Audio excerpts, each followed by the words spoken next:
آقای دکتر ولایتی، یه عده‌ای از دانشجوها جلو ساختمون تجمع کردن سر همین ماجرای چپ کردن اتوبوس. فکر کنم با شما کار دارن. که؟ کجا؟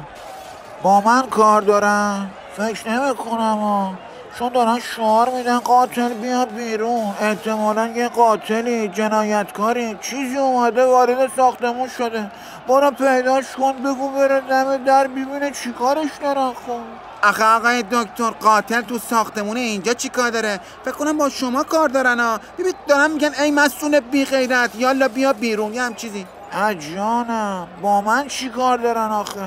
برو بپرس ازشون منظورشون هم مسئول بی غیرت چیه؟ همونو ببرم پایین تحویلشون بدن دیگه. آقای رئیس، الان جز شما هیچ مسئول دیگه ای تو این ساختمون نی. اصلا شما اینجا رو نها کن، دیگه دارن به اسم صداتون میکنن.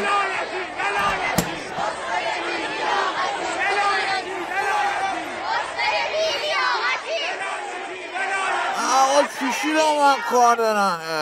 اینا با دکتر ولایتی کار دارن. من که دکتر ولایتی نیستم که. یعنی چی؟ ای شما ولایتی نیستی پس کی هستی؟ من چیزم چیه؟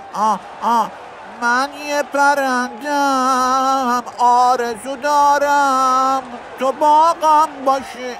آی دکتر بیا برو پایین، ببین دانشجوها چی کارت دارن. زشت این کار از شما بعیده. من یه خونه تنگ و تاریکم، کاش تو بیای چراغم باشی. خب آقای رئیس، فکر کنم اینجوری فایده نره. شما که پایین برو نیستی، پس برم لااقل درا رو وا کنم دانشجوها بیان بالا. اینجوری فکر کنم یادتون بیاد کی هستین. اگه تاریکم، اگه روشنم، اگه پاییزم، اگه